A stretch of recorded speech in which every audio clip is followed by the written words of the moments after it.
안녕하세요. 판도라입니다. 이번 시간에는요, 소규모 사업장을 위한 7가지 노른자 노동법 중에서 마지막 인사, 해고에 대해서 이야기를 나눠보도록 하겠습니다. 이렇게 뭐 힘차게 해고 이럴 일은 아닌데 어쨌든 해고를 당하면 너무 슬프죠.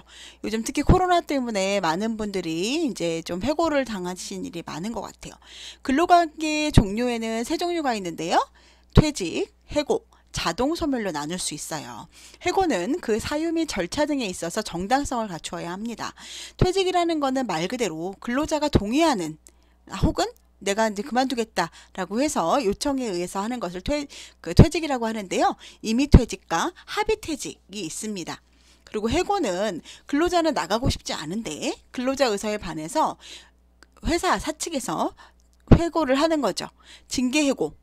이 사람이 무슨 잘못을 저질렀을 때 징계로 인해서 해고하는 경우, 통상해고, 그리고 경영상, 우리 회사가 너무 어려워져서 혹은 이 자리가 이제 우리가 경영상으로 좀 줄여야 된다라고 해서 경영상 해고, 보통 이제 23번 이렇게 그다음에 징계 해고는 별도로 또 그 우리 노동부 그거에 따라서 다 다르죠.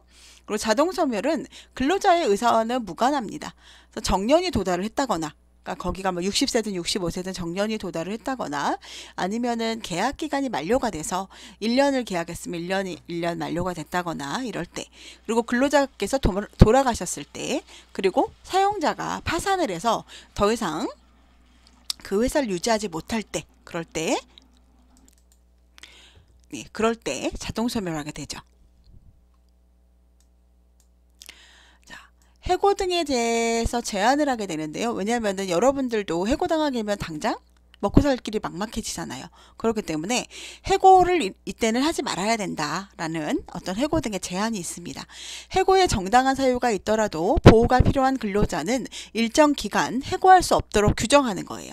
근로기준법 23조 2항이고요. 사용자는 근로자가 업무상 부상 또는 질병의 요양을 위하여 휴업한 기간과 그 후 30일 동안 또는 산전, 아이를 낳기 전이나 산후, 여성이 이 법에 따라 휴업한 기간과 그 후 30일 동안은 해고하지 못한다. 다만 사용자가 제84조에 따라 일시 보상을 하였을 경우 또는 사업을 계속할 수 없게 된 경우에는 그러하지 아니하다. 그러니까 말 그대로 이 기간 동안에 급여를 받아야 될 걸 일시로 보상을 한다거나 아니면은 그 회사가 망했을 경우에는 어차피 해고를 제한할 수 없잖아요. 그렇다는 얘기고요.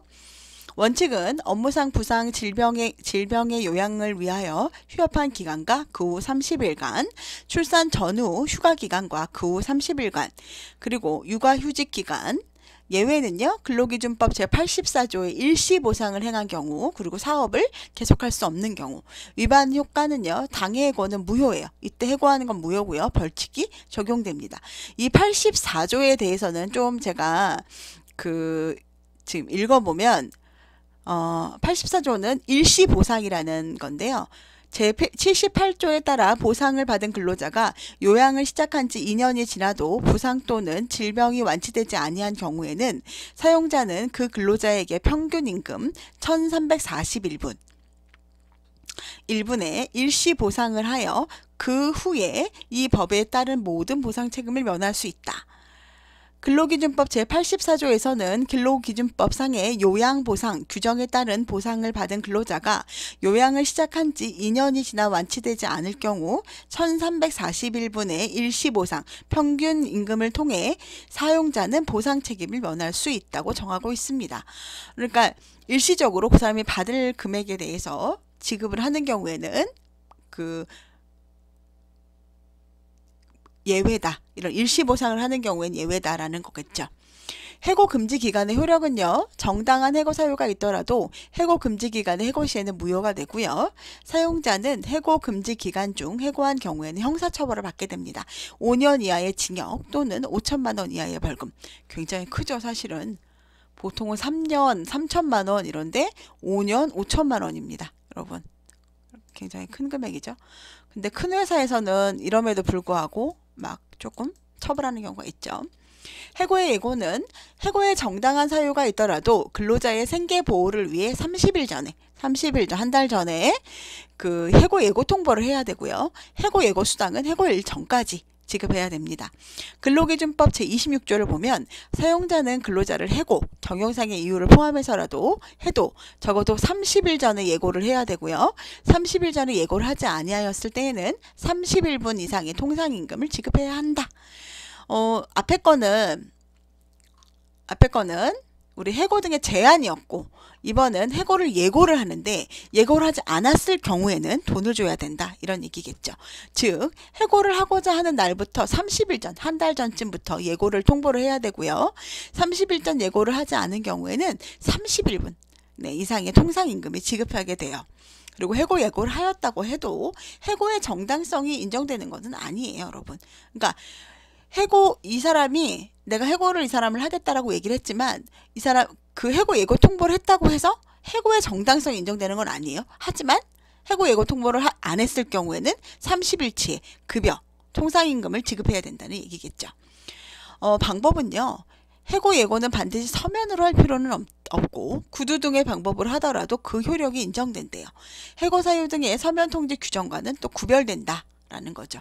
대상 근로자 해고 사유 시기를 명확하게 해서 이렇게 보통은 이제 말로라도 어쨌든 해고 통보를 한다라는 얘기겠죠.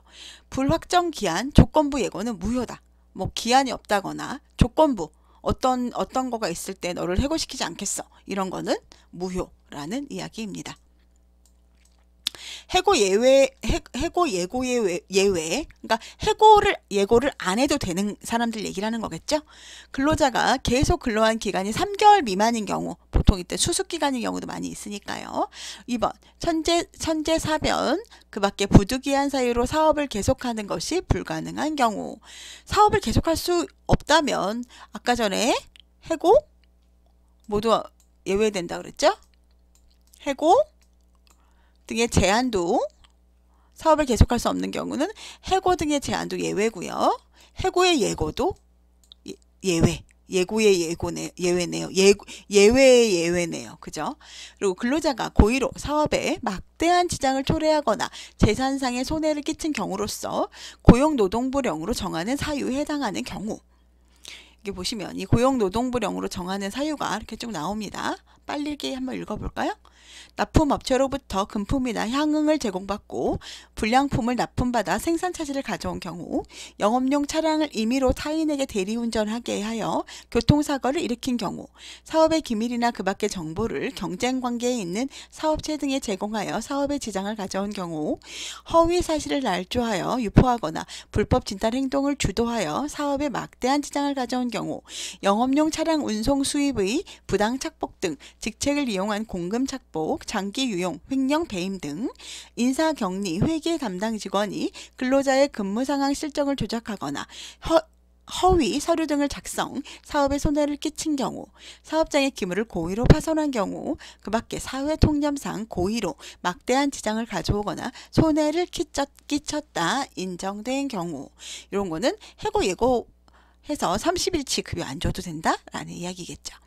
해고 예고 수당의 산정은 월급제하고 단시간 근로자가 구분이 되는데요. 우리 월급제는 우리 해고 예고도 역시 상시 근로자 4인, 그다음에 월급제 월 250, 만약에 요건이 이렇게 볼게요.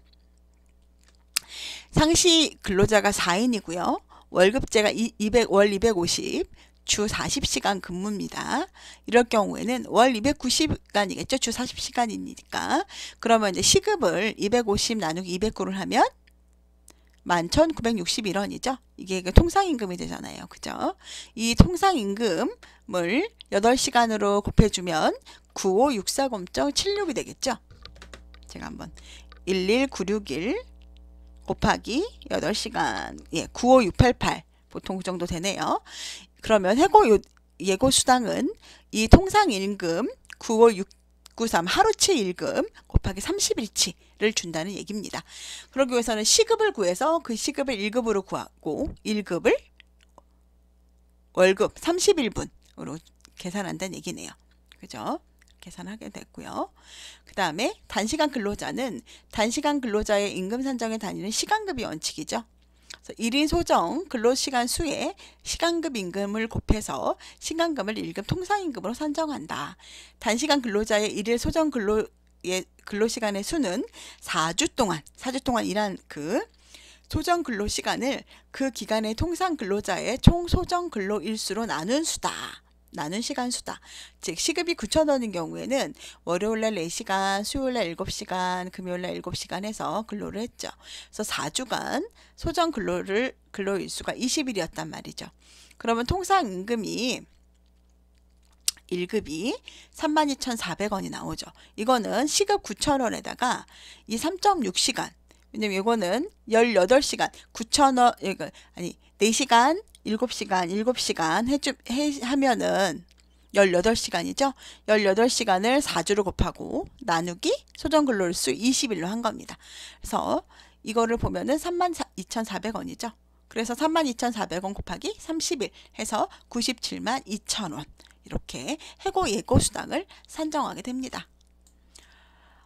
폐업으로 인한 해고 예고 위반 사례 한번 볼게요. 사업주 A는 가게 적자가 많아지자 폐업을 결정한 후 직원들에게는 폐업 전날 폐업 안내하며 해고했대요. 해고 예고 의무 위반으로 형사처벌을 받았는데 근로기준법 제26조 위반이에요. 2년 이하의 징역 또는 1천만 원 이하의 벌금인데요. 법인의 해산이나 폐업 등의 경우에는 일반적으로 그 폐업이 예정된다는 점에서 30일 전에 해고 예고를 하여야 한다. 사업장의 부도로 인한 도산, 중요 건물, 설비 등의 소실과 같은 돌발정이고 불가학정의 경우에는 해고 예고의 예외가 가능하다. 그러니까 여러분 회사가 접는데 그 전날에 결정하지 않잖아요. 그죠? 여러분들 회사 접을 때 그 전날에 결정하지 않고 한참 전에 결정하잖아요. 그렇게 되면 그 전에 이분들한테 미리 폐업을 결정했을 때 한 달 전에 통보를 하라는 얘기죠.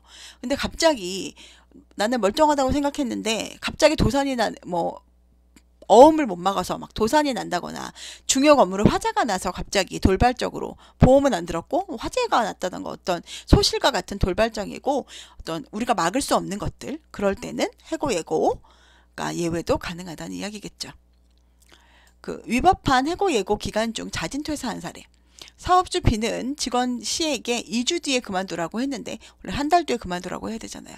근데 직원 C는 다음 날부터 무단으로 결근하다가 자진 퇴사하고 내가 그만두고 해고 예고수당을 청구했대요. 해고 예고 의무 위반으로 형사처벌은 받는다는 거죠. 어차피 2주 뒤에 그만두라고 했으니까 원래 한 달을 줘야 되는데 30일을 줘야 되는데, 그래서 사업주 A가 직원 C에게 2주 뒤에 그만두라고 한 행위는 이미 해고 예고 의무를 위반한 것이기 때문에 31분 이상의 통상임금을 지급해야 한다고 하는 겁니다. 자, 여러분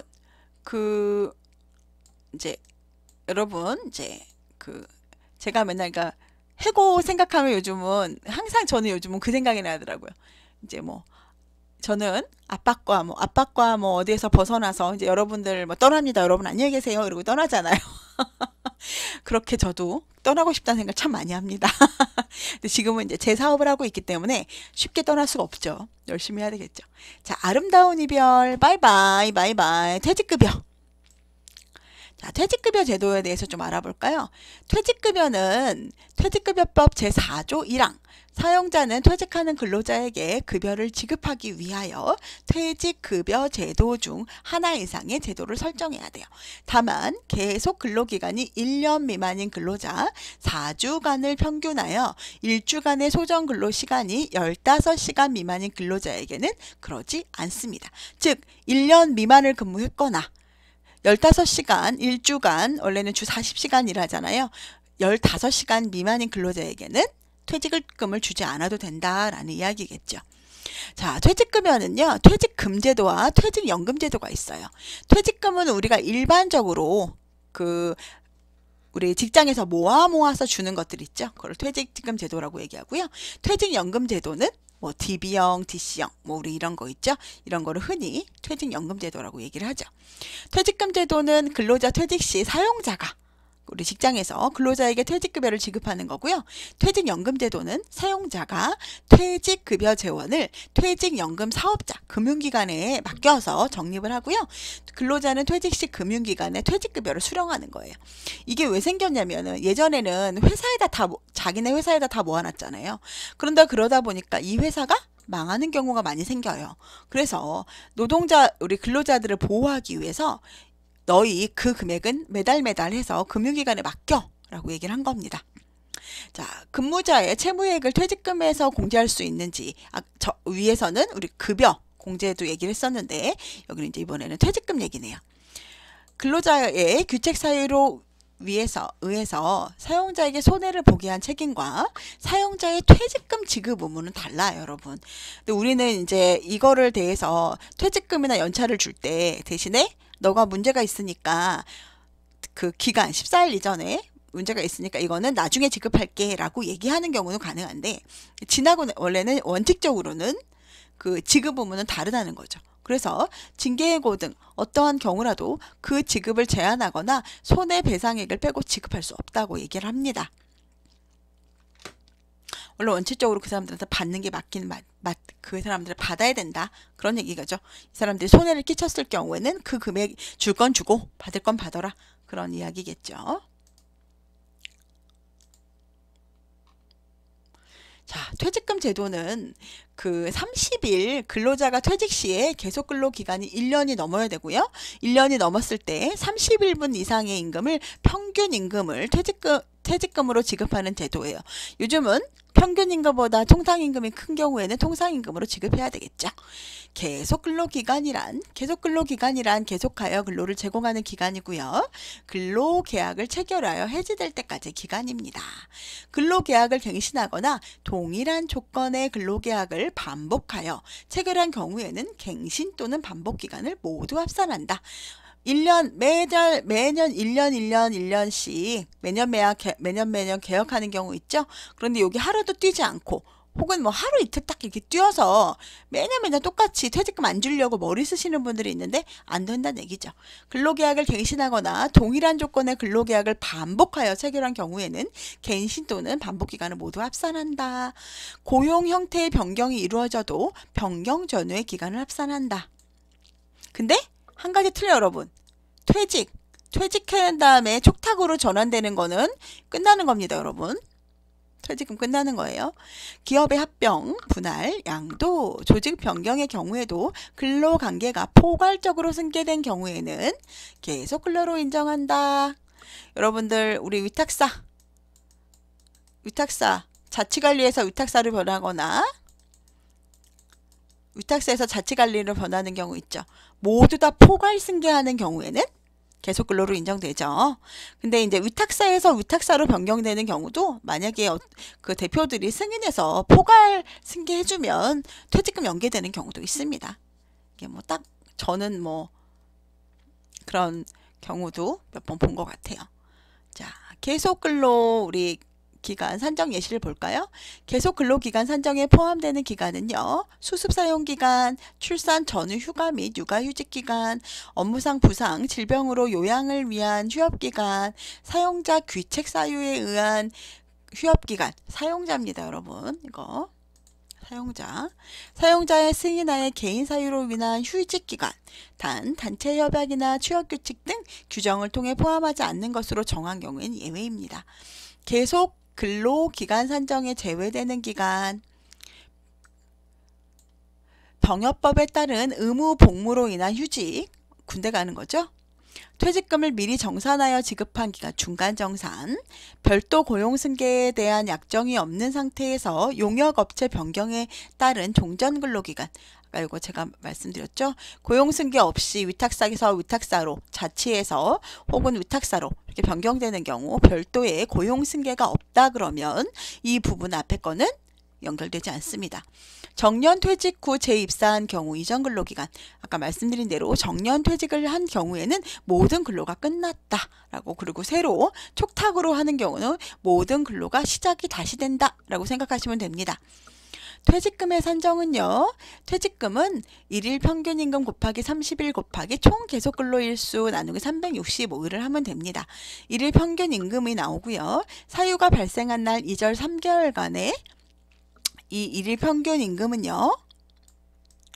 사유가 발생한 날 이전에 이거 앞에서 배웠는데 3개월간의 임금 총액과 3개월간의 총일수, 만약 1년이면 365만 원이고 아니죠. 1년이면 365만 원이 5일이 아니죠. 죄송합니다.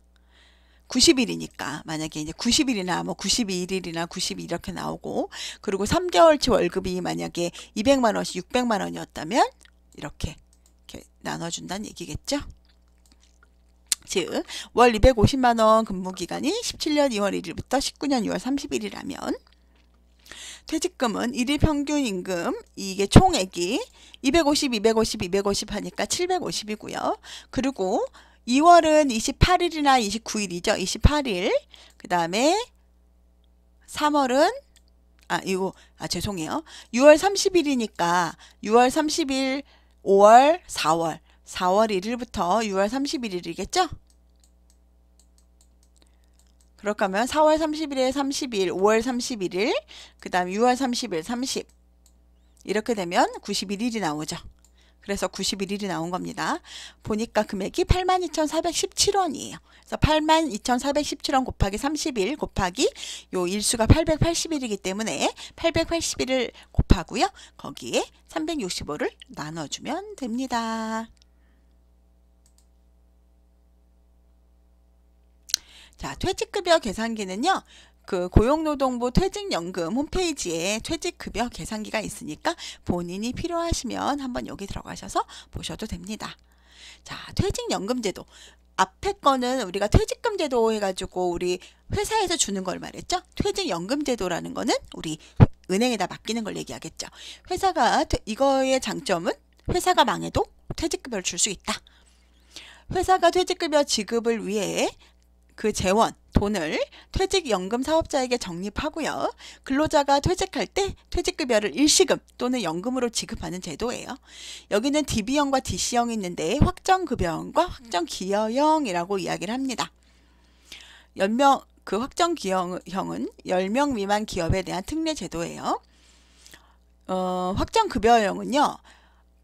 어떻게 생각하시면 되냐면 여러분들 명의로 이름을 만약 판도라 주식회사라면 판도라 주식회사 이름으로 통장을 하나 연금 통장을 만드는 겁니다. 그래서 여기 통장에다가 우리가 매달 적립을 하는 거예요. 그럼 여기 우리 이름으로 된 거니까 이자는 누구한테 올까요? 회사한테 오죠. 우리가 아니고 회사 이름으로 옵니다. 사용자가 매년 부담금을 퇴직연금 사업자에게 적립을 하고 적립금을 운용을 합니다. 근로자는 퇴직 시 계속근로 기간 1년에 대해 31분 이상의 평균 임금을 퇴직급여로 수령을 합니다. 이거는 되게 비슷한 게 퇴직금 제도랑 거의 비슷해요. 그렇기 때문에 매달 맨 마지막 달, 이 사람이 퇴사한 달 있잖아요. 퇴사한 그 달에 평균 임금으로 해서 그 전체 기간을 계산을 합니다. 근데 DC형은 어떤 거냐면 사용자가 각각의 A씨, B씨, C씨 이분들의 통장을 만들어서 여기다 집어넣는 거예요. 그러면 이 통장에 대한 붙은 이자는 누구한테 줄까요? 직원한테 주겠죠. 사용자는 퇴직연금 사업자에 개설한 근로자의 개별 계좌에 부담금을 납입하고 근로자가 적립금을 운용할 수 있습니다. 근로자는 퇴직 시 적립금 운용 결과를 수령할 수 있어요. 여기서 근데 이 DC형의 단점은 약간 뭐가 있냐면 월급은 계속적으로 대부분 오르시죠.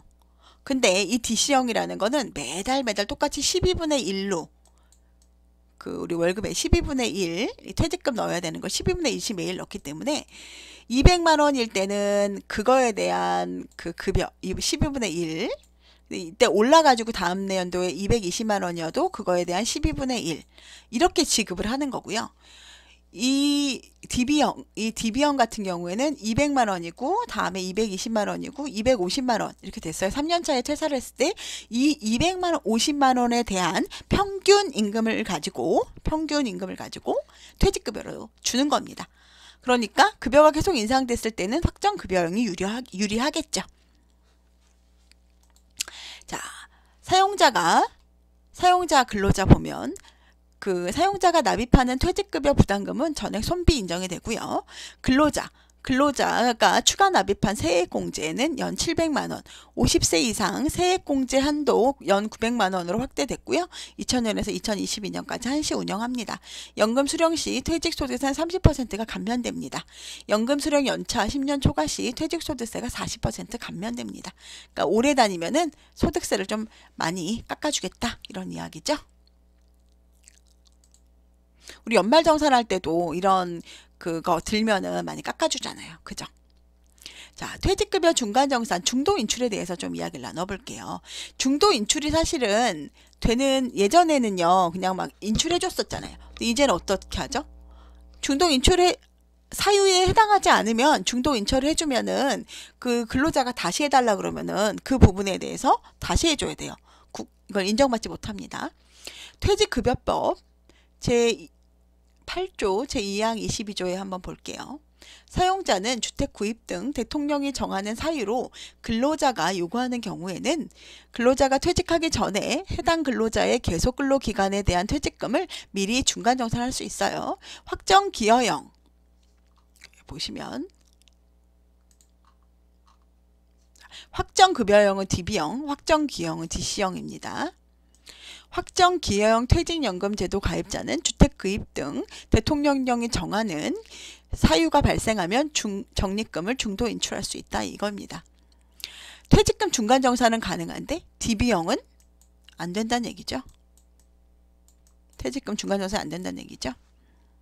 자, 무주택자가 근로자의 본인 명의로 주택을 구입하는 경우 무주택자 근로자가 주거를 목적으로 전세금 또는 보증금을 부담하는 경우 근로자의 본인 배우자 부양가족의 6개월 이상 요양에 대해서 요양비 부담 아팠을 때 그리고 파산신고, 파산선고 회생 절차 및 개시결정 5년 이내 받은 경우 재난으로 피해를 입은 경우로서 고용노동부 장관이 고시하는 사유에 해당하는 경우 이런 경우에는 가능하고 근로시간 단축입법 시행으로 퇴직금이 감소하는 경우 퇴직금 중간정산은 가능한데 IRP는 불가합니다. 왜 그럴까요, 여러분? 퇴직금 중간정산은 최종 3개월 임금으로 평균 임금으로 주잖아요. 근데 만약에 퇴직금이 감소하는데 이거를 3개월 평균으로 주면 근로자에게 불리하겠죠. 하지만 DC형 같은 경우에는 계속적으로 그때 금여가 변경될 때마다 12분의 1로 하기 때문에 실질적으로 큰 영향을 미치지 않죠. 그래서 DC나 IRP 같은 경우에는 그 근로시간 단축 관련해서 퇴직금이 감소한 경우에는 불가하다. 그리고 DB형 같은 경우에는 중도 인출이 안 된다. 이렇게 알고 계시면 될 것 같습니다.